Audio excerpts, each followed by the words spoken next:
ሰላም ጤና ይስጥልን አድማጮቻችን እንደምን ሰምታችኋል ሰላምታችን ከያላችሁበት ድረሳችሁ ያልን ይህ በየሳምንቱ አርብ ተዘጋጅቶ የሚቀርብላችሁ የሰይፈ ነበልባል የሬዲዮ ፕሮግራም ነው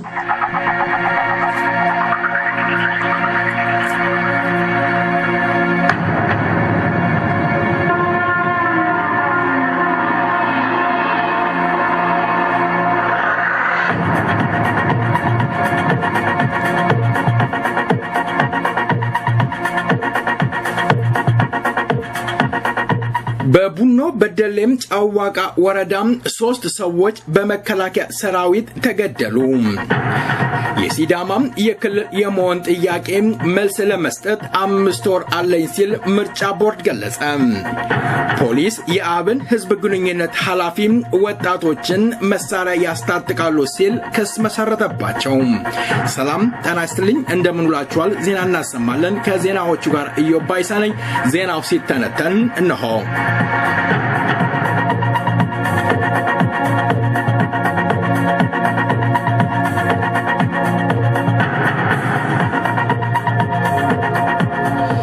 የአማራ ብሔራዊ ንቅናቄ አብን የህዝብ ግንኙነት ኃላፊና የሥራ አስፈጻሚ ኮሚቴ አባል አቶ ክርስቲያን ታደለም ታሰሩ ተጨማሪም የምርመራ ጊዜ ቀጠሮም ጠይቆባቸዋል አቶ ክርስቲያን በቁጥጥር ስር የዋሉት ሐምሌ 4 2011 ዓ.ም በፌደራል ፖሊስ ታስረው የሚገኙ የአብን አመራሮች አባላትና ደጋፊዎች ፒያሳ አካባቢ በሚገኘው የአዲስ አበባ ፖሊስ ኮሚሽን እስር ቤት ጠይቀው ሲመለሱ መሆኑን የአብ ሊቀመንበር አቶ ደሳለኝ ጫኔም ገልጸዋል አመራሮቹና አባሎቹም የታሰሩት በቀዝቃዛ ቦታ የፀሐይ ብርሃን የማያገኙበትና ቤተሰቦቻቸው ሊጠይቋቸው በማይችል ሁኔታ መሆኑን እንዲሻሻልላቸው ከፖሊስ ኃላፊዎች ጋር ተወያይተው ሲወጡ መውጫ በር ላይ አቶ ክርስቲያን እንደያዟቸው ሊቀመንበሩ ተናግረዋል በቁጥጥር ስር የዋላቸው መርማሪም ፖሊስ በነጋታው ሐምሌ 5 2011 ዓ.ም በፌደራል የመጀመሪያ ደረጃ ፍርድ ቤት ልደታ ምድብ ወንጀል ችሎት እንዳቀረባቸው ተነግሯል መርማሪ ፖሊስ ለምን አቶ ክርስቲያንን በቁጥጥር ስር እንዳዋላቸው እንዲያስረዳ ተጠይቀው በሰጠው ምላሽ ተጠርጣሪው ወጣቶችን መሳሪያ እንደሚያስታጥቁና እንደሚያደራጁ ማስረዳቱን ገልጿል ለተጨማሪ ምርመራም 14 ቀናት መጠየቁም ታውቋል ተጠርጣሪው አቶ ክርስቲያን ወጣቶችን መመልመልና ማደራጀት ስራቸው መሆኑን አስረድተው ሲለቀቁም ይሄንን እንደሚሰሩም ገልጿል መሳሪያ ያስታጥቃሉ ለተባለው ጉዳይ ፖሊስ ማስረጃ እንዲያቀርብ ፍርድ ቤቱ ግራቀኙ መርምሮ ለሚቀጥለው ሐምሌ 11 2011 ዓ.ም ተለዋጭ ቀጠሮም ሰጥቷል ብሔራዊ ምርጫ ቦርድ የሲዳማ ክልል የመሆን ጥያቄም በሚመለከት ከደቡብ ብሔር ብሔረሰቦችና ህዝቦች ክልል የቀረበለት የህዝብ ውሳኔ ጥያቄ 5 ወራት እንደሚቀሩትና ለስራውም ቅድመ ዝግጅት እያደረገ መሆኑን አመለከተ የሀብት ክፍፍልና የህጋዊነት ጉዳይ አስመልክቶ ለተነሳው በዳግም በ9 ቀናት ውስጥ ምላሽ እንዲያቀርቡ ለክልሉም መግለጹን አስታውቋል የሲዳማ ህዝብ የክልል የመሆን ጉዳይ በጉጉት እየጠበቀ እንዳለም የአካባቢ ነዋሪዎች እየገለጹ ይገኛሉ የዛሬ 12 ዓመታት በፊት የክልል እንሆን ጥያቄ በማንሳታቸው ቁጥሩ በርከት ያለ የሲዳማ ህዝብ የህይወት መስዋዕትነት ከፍሏል የአካል ጉዳት የደረሰባቸው ቁጥር ስፍር የላቸውም ዛሬስ እውነት የሲዳማ ህዝብ ምን ላይ አለ የሲዳማ ህዝብ ጥያቄው ይመለሳል ወይ የሚሉም ፖለቲከኞች እየጠበቁም እየተነተኑም ይገኛሉ የሲዳማ ህዝብ አሁንም በጉጉት እየጠበቀ ይገኛል በቡኖ በደሌ ጫዋቃ ወረዳም ባለፈው ሳምንት ሐሙስ ዕለት 3 ሰዎች የኦሮሞ ነጻነት ግንባር ታጣቂዎችን ትደግፋላችሁ ተብለው በመንግስት ወታደሮች ተገለዋል ስሙ እንዳይጠቀስ የገለጸልን የአካባቢ ነዋሪው እንዳለን ከሆነ ቶኩማ ሐረር በሚለው የጫዋቃ ወረዳ ቀበሌ ውስጥ ነው የሚኖረው የሆነ ወታደር ትደግፋላችሁ በማለት ቤቶቻቸው የፈረሱ ብዙዎች ናቸው ለምሳሌ 24 የንብ ቀፎ የሚይዝ 2 ቤቴ ተቃጥሎብኛል ብዙ ደግሞ ወደ 280 የኦሮሞ አርሶ አደር ቤቶች በመከላከያ ሰራዊት ተቃጥሏል። ምክንያቱም ባለቤቶቹም የኦነግ ወታደር ይደግፋሉ ተብሎ ነው። የተጠረጠሯቸውን ሰዎች በጅምላ አስረዋል። ቁጥሩ በርከት ያለ ኩንታል ቡናም ላሞችንም ወስዶባቸዋል ብለውናል። የዞኑ አስተዳደር አቶ ሻፊ ሁሴን እንዳሉት ከሆነ የታሰሩ ሰዎችን እያጣራን ነው ብለዋል።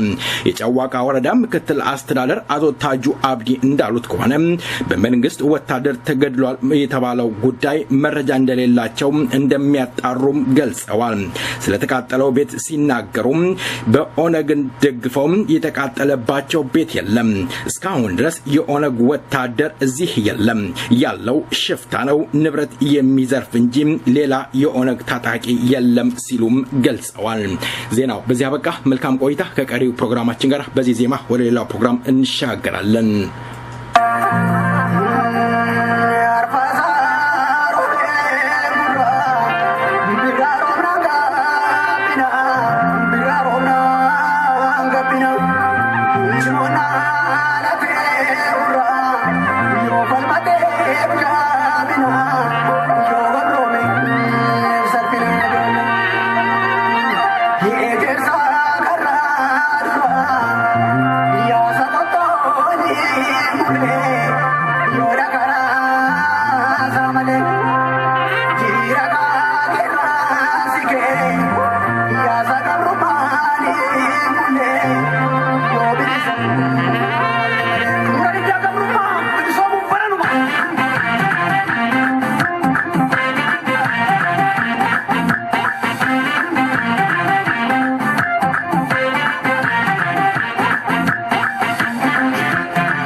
Mom,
በኦሮሚያ ውስጥ እየተካሄደ ያለው እስር አስደንጋጭ ነው ይላሉ ፕሮፌሰር መረራ ጉዲና።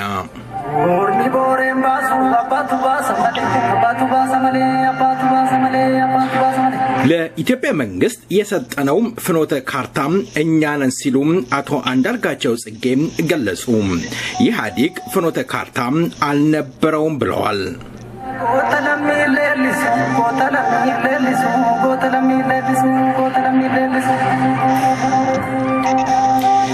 የብሔር ፖለቲካ አገርን እያፈረሰም ያለው የብሔር ፖለቲካ ስለሆነ መወገድ አለበት ይላሉ የአንድነት አቀንቃኞች። ሰላም ጤና ይስጥልኝ የተከበራችሁ አድማጮቻችን፣ እንደምሰነበታችሁ እንደምከረማችሁ። ዛሬም ለየት ያለ ፕሮግራም ይዤ ቀርቤያለሁ። እንግዳም ይዤ ቀርባለሁ። መልካም ቆይታ። ዜማው አየር ላይ ያለ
ዜማውን ወደ ኋላ እንመለስበታለው። የአንድ አመት የሞላው የለውጡ ጉዞም ሀዲዱን ስቶም እየተንገጫገጨ እየተንገራገጨ በርካታም የኦሮሞ ልጆችን ወደ እስር ቤት እያጓዘ ይገኛል። በአሁኑ ወቅት ያለው ውጥረት እየከረረም እየባሰመቶም በመከላከያ ሰራዊት በርካታ አባወራ ቤቶቻቸው እየነደደም እየተቃጠለ ይገኛል። ለውጡ ምን ይሆን? እንደ ፕሮፌሰር መረራ ጉዲና አገላለጽ ከሆነ በኦሮሚያ ውስጥ እየተካሄደ ያለው እስር ያስደንጋጭ ነው ይላሉ። እንግዲህ ለቃለ መጠይቁ ፈቃደኛ ሆነው ስለቀረቡ በሰይፈ ነበልባል ራዲዮ ዝግጅት ክፍልና እንዲሁም ባርማቸው ሰም ከልባ መሰግናለሁ። እስኪ ራስዎትን ያስተዋውቁ። ፈያተ አዩ መቃንኪ የሳሚያ ኡስማኒ። የሥራ ድርሻዎት ምንድነው? እስኪ ግለጹልኝ። አን ሚሰንስ አደብሪሱማ ኦሮሞቲ ኮሬ ውጂራው ቺፍቶ አደብሪሱማ ኦሮሞ ቃመሸኔ ኩሜቲ። መልካም አዲስ ሳሚያ አመሰግናለሁኝ በድጋሚ ወደ ጥያቄ እገባለሁ። አዲስ ሳሚያ በአሁኑ ወቅት በእናንተ በፊት የኦሮሞ ነጻነት ግንባር ደጋፊዎች ናችሁ በሚል በርካታ የኦሮሞ ልጆች አካላቸው የጎደለ ህይወታቸውን ያጡ የተሰደዱ ቁጥራቸው ብዙ ነበር። ይሄ ለውጥ መጣ ከተባለ በኋላ የኦሮሞ ነጻነት ግንባር ወደ አገር ቤት እንዲገባ ከተደረገ በኋላ አሁንም የኦሮሞ ነጻነት ግንባር ደጋፊዎች ናችሁ በሚል በርካታ የኦሮሞ ልጆች ወደ እስር ቤት እየተጓዙ ይገኛሉ። እንደ ድርጅቶት ይሄንን እንዴት ይመለከታል? ምን ይሉኛል? አዩብ ጅጅራማ ቢየታና ከይተ ኡፌ ዲገ ኢልማን ኦሮሞ ቲትገነቀመ ለፌ ኢልማን ኦሮሞ ቲትጨጨደ ጅሩ ፊ ጅሬኛ ኦሮሞ ኢትባዲ ጅጅራም ነው አከኑመተን ሉፍኔ ኡማኒ ኦሮሞ ስርና ቲፒኤልኤፍ ካጋ ፉሚላ ፉኛኒ ሂደቴ ጅሩ dura dhaabbatee gootummaa Oromoon qabuun garsiisee jijjiirama kana fide. Jijjiiramni kun Oromoof dhufe moo Oromoodhaan dhufe? Jalqaba ha Oromoof dhufe fakkaate garuu arra Oromoodhaan dhufe. Qeerroottan kaleessa jijjiirama kana dhiigaan fidan arraas jilmaan hidhamaa jiran. Arraas jilmaan ajjeefamaa jiran. Kana kan godhe sirni EPRDF keessaafu OPDO'n qaama yakka raawwachaa ture san waan if keessaan qulqulleessiniif ilaalchaa fi yaadni isaan Oromoodhaa fi qabsoo Oromootiif qaban kanuma TPLF san waan ta'eef arrallee Oromoon hidhaa dhumaa jira. Arra yoo agartu ka hidhaa jirru aabaa oomiti miseensota shaneeti jechaa jiran. Shaneen qaama adda bilisummaa Oromoo keessaa koree hojii raawwachiistuuti. Magaalaa Finfinneetti argama. Magaalaa Gullalleetti waajjirri isaanii dogoggoraa fi afaaffaajjii gaafa uummata Oromoo keessa oofan nuti shaneedha qabaa jirra malee ABO qabaan jiru. ABO'n eenyu? Koreen hojii raawwachiiftuu eenyu? Kanaaf jijjiiramni kun arrallee ilmaan Oromoo jilmaadhaan hidhaguuraa jira. Arrallee ilmaan Oromoo jilmaan hidhaa jira. Tumaa jira. Mana irra gubaa jira. So ilmaan Oromoo kakalee dhiigaa fi lafee itti dhangalaase jijjiiramni kun karaa deemuu jiru gattaa'ee hubachuu turra jira. Laaluu turra jira.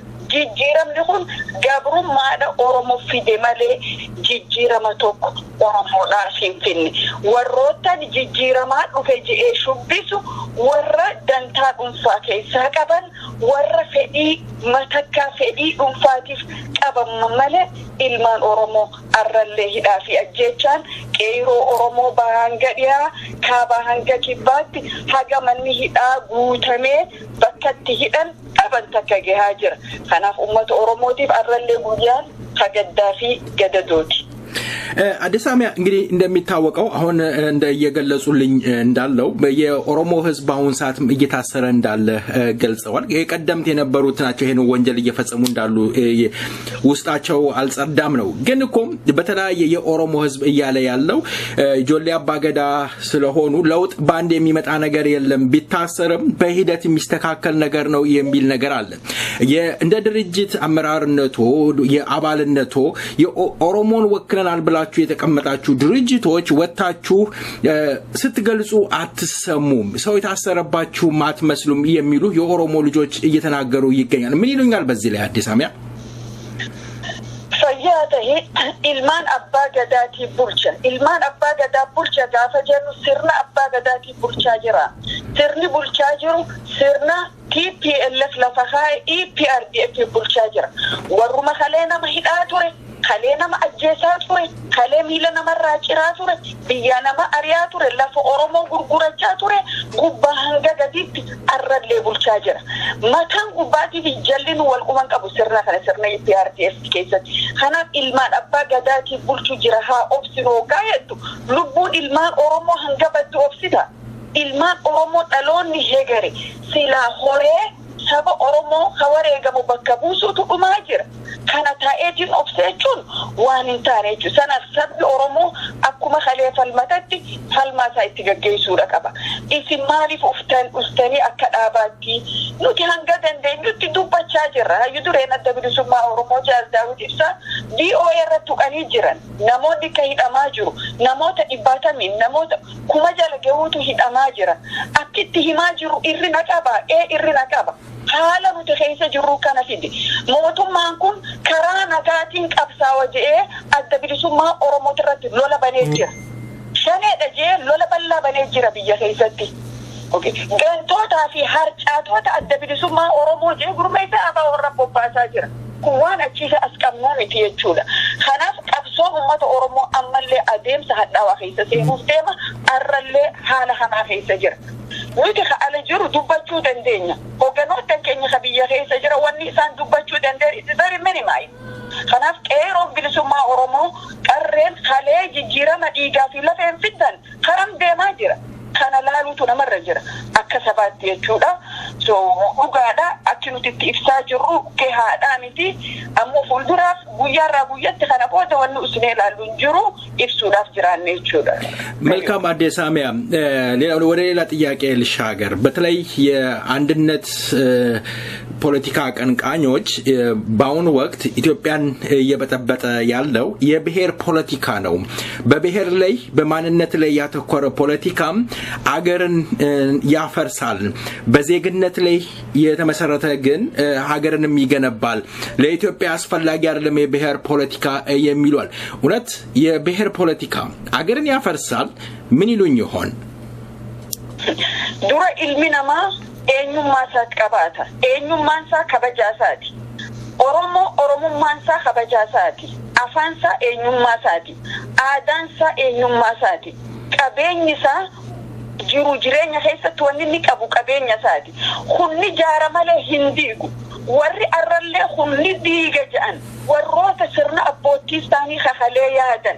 warra yoo fedhan yoo dandayan saboota biyya sanii cufaahu rabbiin uumne nuutu uume akka nuti feenu deemuu qabanii warra jiru gonkuma yaanni kun hin fudhatamu hin dandamu sabni biyya sanii baroota dheeraadhaaf sirna cunqursaa habashaa jedhatti kufee jira sirna san jalaa ba'uudhaaf wareega qaaliidha kan bakka kalee irraaheetti hin deedu eenyummaan kiyya mallattoo kiyya waan cufa dura oromummaa kiyyaannaa dursa yoo oromummaan koo kabajaa arkate aadaan oromoo afaan oromoo qabeenyi oromoo lafti oromoo kabajaa qabaatte sabaa fi sablammoota hojii jiraachuu dandeessi eenyummaan kiyya hin kabajamu taanaan Itoophiyaan sammaani bakka bunnaa qorsii cicciramteen facaane dhimmastiiti eenyummaan saba tokko kabajamuu qaba warroottan akkana jedhan kan an akka ajaa'ibaatti nallaalchisu maaliif jennaan ilmaan habashootaa duriis kanuma jedhan arraas kanuma jedhan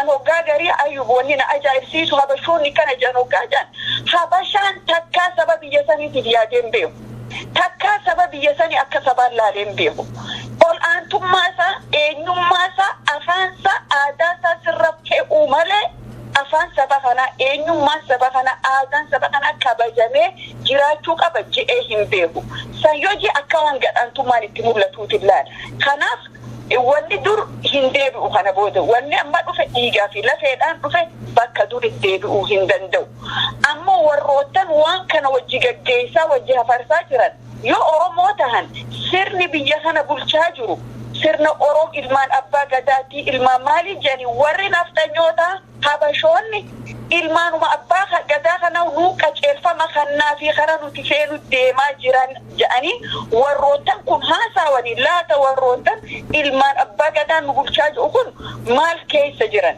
maaltu itti dhaga'ama ilmaan abbaa gadaa isaanii kun jara kana hogganamaa jiran jara kana qaceelfama nu kannaaf jechaa jiru. Kanaaf awwanni isaanii ajaa'ibanatti hin ta'u sababi sablammoonni biyya isaanii gaafii isaanii itti fufuu qabanii keessaafu Oromoon yoo gaafiin Oromoon kabajamne yoo deebiin Oromoo hin deebine biittisan biyya taate itti fufuu hin dandeessu. መልካም አደሳሚያ እንግዲህ ኢህአዴግ ለዘመናት ተቋሚዎችን የሚከስበት ዋናው ፍኖተ ካርታ ተቋሚዎች የላቸውም እኔ ኢህአዴግ ከወረድኩ አገር ማስተዳደር አይችሉም የሚል ነገር አለ አሁን ደግሞ ሰሞነኛ የሰማነው ኢህአዴግ ፍኖተ ካርታ ሳይኖረው ከግንቦት 7 ፍኖተ ካርታ ወስዶ አገር ያስተዳደረ እንዳለ ይገለጻል የኦሮሞ ነጻነት ግንባር ፍኖተ ካርታ አለው ግንቦት 7 ፍኖተ ካርታ ለተቋሚዎችም ለሀገር መሪም ሰጥቷልና እንደው ምን ይሉኛል የኢትዮጵያ መንግስት ኢህአዴግ የለውጡ አራማጅ ነኝ የሚለው ከአንድ ድርጅት ወስዶ ፍኖተ ካርታ ተቀብሎ ሀገር ያስተዳደረ መሆኑ አጣያቂ አይሆንም አምበረ አዩፎኒ ልማን ነፍጠኞታ በሾኒ ጆኩን ajaa'iban namatti hin ta'e maaliif jalqabumaa humaadin jedhe silaa danda'amee fi uumama biyya sanii hawaasni uumee nuutu uumee waaqni uumnee karaa ju'ufaadha deeman silaa isaaniif ta'e uumaa waaqaa kanaawu nuutu uumee jechuu barbaadan kanaaf wanni habashoonni jiru ajaa'iba namatti hin ta'u waan biyya sanii nu malee waaqni nama eebbisee gabbuusee hin jiru nu malee namni waa godhuu danda'u hin jiru nu malee namni kana godhuu danda'u hin jiru akkanatti if amansiisanii jiran akkanatti ifamansiisanii jiran so wanni isaan jedhan kun tapha ijoolleeti tapha ijoollee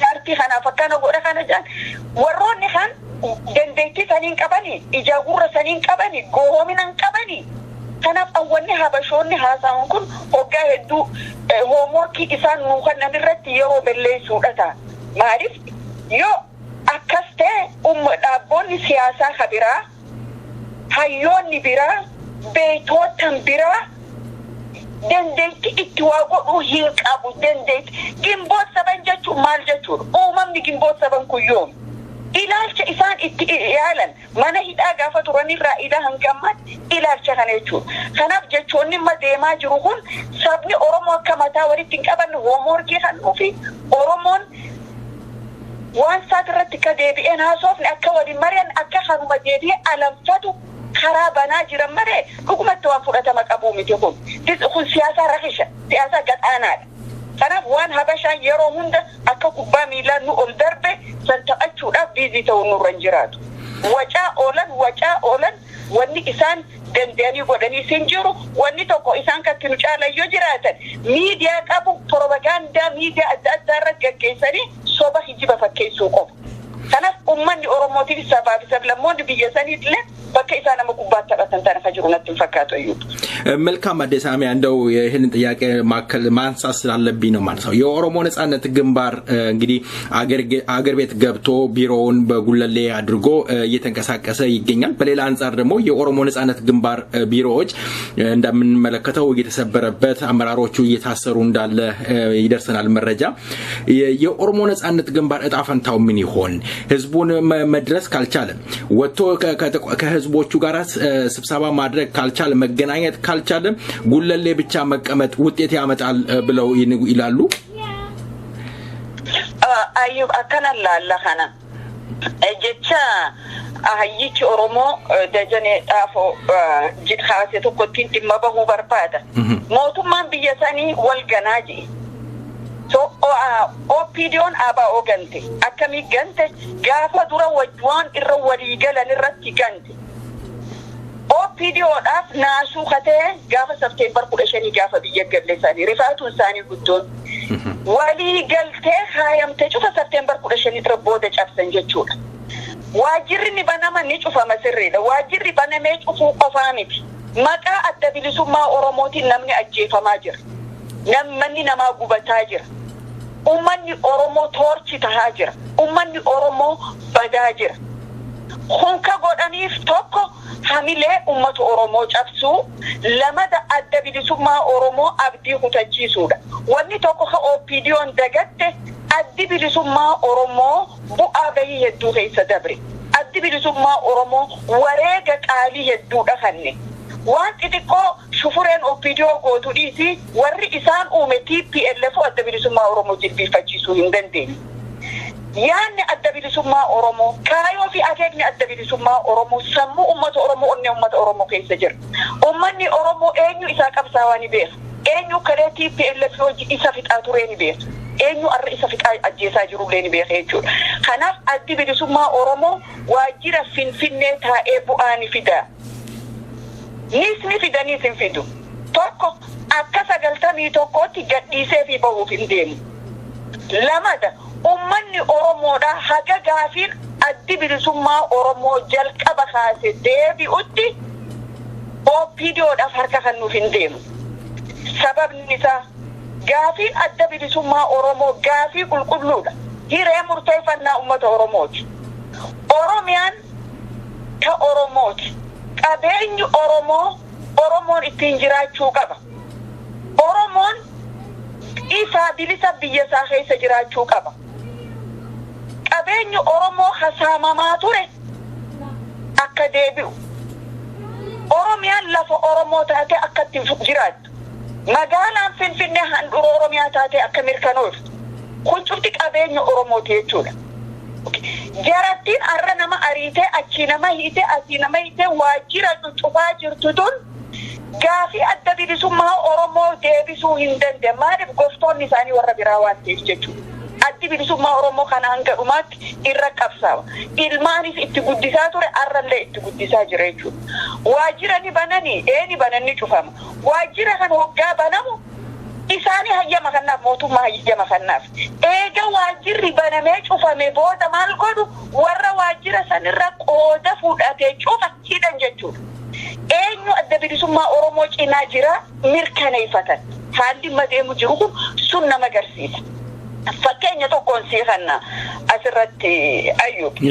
Addi bilisummaa Oromoo kora gaggeeffachuudhaaf paartii biyyoolessaa tahee koree boordii filannoo mirkanaa'uuf walgahii qopheeffate.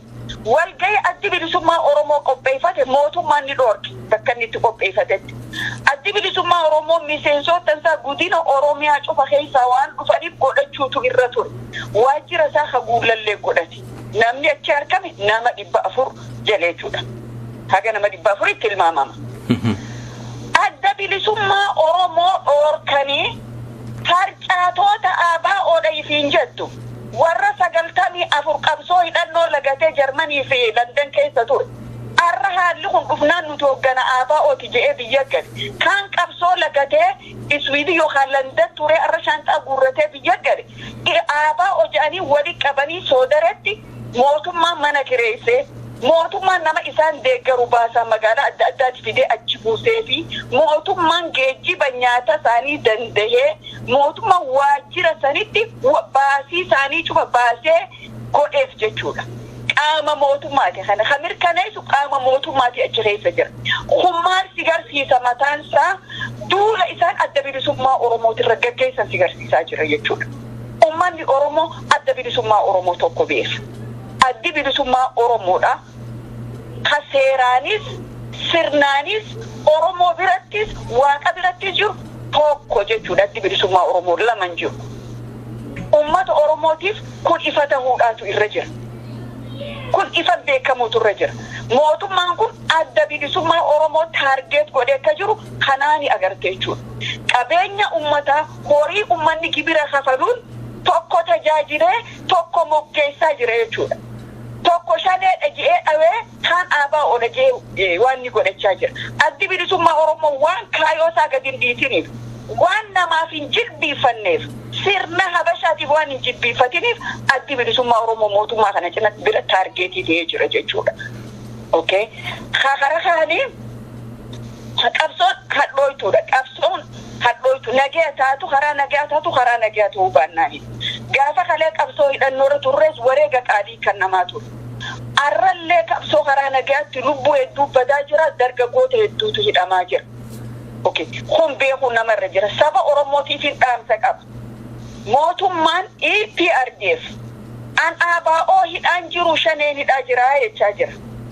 Shanee gumii adda bilisummaa Oromoo hoggana qaama hojii gaggeessaa adda bilisummaa Oromooti. Qaama ABO keessa hojii guyyaa hojjetu. Qaamni kun maqaa shanee gumii jiru kora sabaa ABO 2004 irratti kan mirkanaawe kan filmaataan manni guutuun korri guutuun fudhate maqaa shanee gumii jiru seera gadaa keessaa fudhatamee baafame. Arra OPDO'n ABO miti shaneedha hidhu jirreette akka waan ABO'n tuqiniitti hoggaa haasoof ummanni Oromoo kana tolchee beekuu qaba. Mootummaan kun hiriira bahaa shanee irratti hiriira bahaa waboo shiftaadha jaaje ummata Oromoo kadhaaba kanaaf jaalala qabu. Dirqisiisee hayyama daldalaa qabu yoon baane daldala keensirraa fuudha. Kad lafa qabu yoon baane lafa keensirraa fuudha jee ummata hiriira irra baasaa jira. Mootummaa akkanaati jechuudha mootummaan biyya san bulchaa jiru. Mootummaan namni tokko mirga isaa keessa ibsachuu hin dandeenye. ABO deeggaruun gaafa TPLFis yakka ture. Gaafa arra ilmaan abbaa gadaa keessan bulchanis waan laaltanii agartan karaatu tahaa jira jechuudha. Kun qabsoo Oromoo ni jabeessa malee hin laaffisu. Kun qabsoo Oromoo if dura oofa malee if boodan deebisu. Kaani waraanni bilisummaa Oromoo shiftaadha balaaleffadhaa jedhama. OPDO'n silaa waraanni bilisummaa Oromoon jiraanne as hin jirtu. Bu'urri TPLF OPDO jaareefu waraana bilisummaa Oromoo dura dhaabuufi. Waraanni bilisummaa Oromoo hagalee fi hajiruus faarfamuu kabajamuu qaba malee maqaa shiftaa jedhu yaamamuu qabu. Ministeerri biyyichaa Abiy Ahmad gaafa aangoo dhufe nuutu shiftaadhaa jee ifirra mirkaneesse. Nuti kanama hidhe, kanama ciccire, kanama belleesse shiftoonni nu hiije. Arra shiftaan deebi'ee hoggaa shiftaadha namaan jedhu kun waan raajiiti ajaa'iballee namatti hin ta'u jechuudha yoo. መልካም አዲስ አመት የመጨረሻ ጥያቄ ላድርግ እንግዲህ የኢሬቻ የዘንድሮ በዓል በሸገር ከተማ ይካሄዳል ይባላል ይሄም ውዝግብ ያስነሳ ይገኛል እንደው እንደ ኦሮሞ ነጻነት ግንባር ምትሉት ነገር አለ በመጨረሻም ሊያስተላልፉት የሚፈልጉት ነገር ካለ እድሉ ልስጥ አዲስ አመት duraan dursee irreechi baroota dhibbaafii dhiifama bara 133 dura kan magaalaa Finfinneetti irreechi godhame. Irreechi aadaan Oromoo qabdu keessaa tokko guddaa feestivaalii guddaadha. Abbaan fedha akka amantii taa fudhatu, abbaan fedha akka aadaa taa fudhatu. Kun qabeenya nuti qabnu, qabeenya mallattoo Oromoon qabdu keessaa isa guddaadha. Irreechi Finfinneetti ta'uun kunis hinjifannoo qabsootiitu fide. Ittiin gammada Finfinneetti ta'uu firaaf gammachuudha. Diinaaf rifaatuudha. Ammoo gaafiin ilmaan Oromoo irreechi Finfinneetti haa ta'uudhaa miti. Jaalatamu jibbamu adeemsa dheeraa keessa gabaabaa keessatti Finfinneetti ta'uusaan oolu. Gaafiin Oromoo irreechi Finfinneetti haa odoon tahin Finfinneen lafa Oromooti jedhamee dikileer ta'uu qabaadha. Gaafiin uummata Oromoo tasharafii hin qabne deebi'uu qabaadha. Irreecha goone jedhanii uummata burjaajeessuun irra hin jiraatu. Irreecha kanaas kafide, jijjiirama kanaas kafide, OPDO odoon ta'in dhiiga gootottan Oromooti. Qeerroo fi qarreen Oromoo walumaa gala qabsaa'onni Oromoodha. Irreechi kun dhiiga keessanii waan dhufeef, lafee keessanii waan dhufeef, hadhaan waan hin dhufiniif baga gammaddaniin isiniin jedha. Hawalii galaadhaan sa xumuraa Oromoon bakka irraa ka'e beeka. Galii isaatiis beeka bakka itti galu. Bakka irraa ka'e beeka galii isaa san gahuudhaaf jabaachuutu irra jiraata. Galiin ilmaan Oromoo, galiin qabsoo bilisummaa Oromoo hiree murteeffannaa uummata Oromooti tasharafii hin qabne. Kawacu ni waca. Ka dhugaa qabu kaayoonsaa galmani ga'a. Qabsoon jabaattenne guyyaan hammaatenne haalli jijjiirama jenne dhiiga kalee ilmaan Oromoo baroota dheeraa baroota 60 oliif mirga abbaa biyyummaarra dhangalaasaa turan dagachuun nurra hin jiraatu. Qabsoon itti fufuudha qaba. Warroottan biyya bulchan yoo Rabbiin sammuu kenneef, yoo Rabbiin qalbii kenneef if keessa deebi'anii wanni isaan Oromoorra raawwachaa jiran kun dogoggora jedhanii akka if gaafatan. Ofiidiyoo keessa haga namoonni muraasni jiranitti namoonni arrabni isaanii hadhaa'u siyaasaan isaanii jibbannarratti hundooyta hanga jiranitti Oromoon gatii guddaa kafala. Siyaasaan jibbannaa galman ga'u. Hijaa kalee qaban arra walirra bahuudhaan galman ga'u. Kana cufa ka dursuu qabu gaafii ummata Oromooti.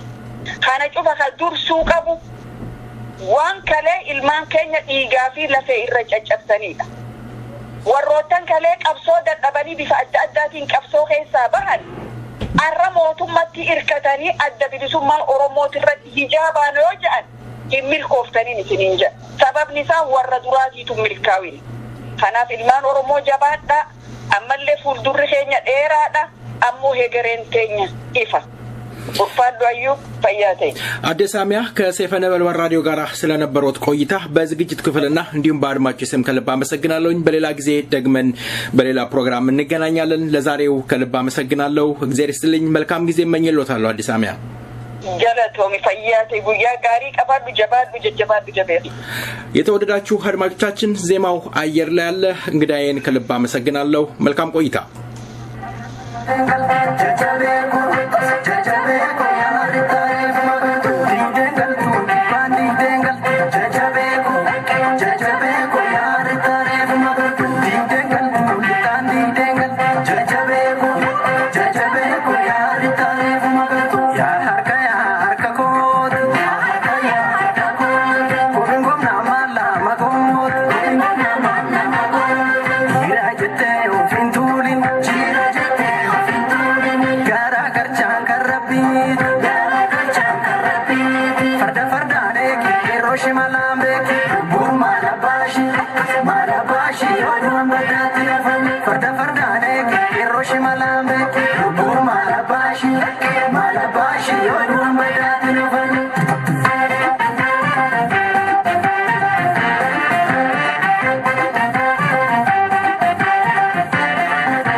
Geeshe yaa geeshillee ko diinaa garguu dandara.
የተከበራችሁ አድማጮቻችን የመሰናበቻ ዜማችን ላይ ደርሰናል። ፕሮግራማችንን አጠናቀቅን። እስካሁን ድረስ ስናስተናግዳችሁ የነበረው ፕሮግራም በመምራት ብሪያለሙ፣ እኔ ፕሮግራም በማቅረብ ኢዮባይሳ፣ ቴክኒሻናችን አስፋው ገመቹ አብራናችሁ ነበርን። መልካም ጊዜ እንመኛለን። ቸሮር ያሰማን። ደህና ሁኑ። ከይወሎ በሚለው ዜማ እንሰናበታለን። ሰላም።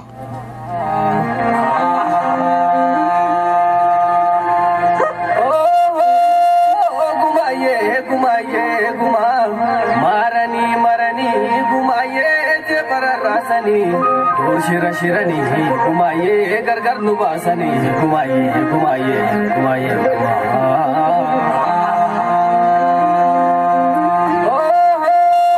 kumaye kumaye kuma o sofra kamnu kumaye kawani kamne injiranu yomu kumaye alaga marfamne sabla mafane kumaye kumaye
Amale Ulafa, Uguru, Alaga, Samu, Solu, Unduru, Soye, Idawe, Faya, Kamise, Adegan, Adagan, Baza, Idase, Mana, Atoko, Altogan, Bate, Akana, you visit Gola, Almarian, Punta, Robalmatia, Akana, Chubarababo, Almarian, Punta, Robalmatia, Akana, Barana, Vivano, Almarian, Punta, Robalmatia, Akana, Raya Gopo, Almarian, Punta, Robalmatia, Akana, Oromo, Almarian, Punta, Robalmatia, Akana, Morana, Garetu, Almarian, Punta, Robalmatia, Akana, Romia, Almarian, Punta, Robalmatia, Akana, Villa, Wantatu, Almarian, Punta, Robalmatia, Lakipa, Kadina, Arana, Utabai, Akana, Romia, Loma, Valese, Viraga, Kalbe, Yapa, Sarati, Dama, Pate, Dama, Pate, Lobi, Laga, Seba, Ikesa, Orana, Ibuji, Arayo, Agesa, Ilaru, Ilbaha, Iyai, Elapsa, Ararke, Ijima, Ilua, Apora, Shawafi, Neti, Ataka, Ambara, Kuma, Desa, Nipo, Adara, Kuma, Desa, Nipo, Adara, Adara,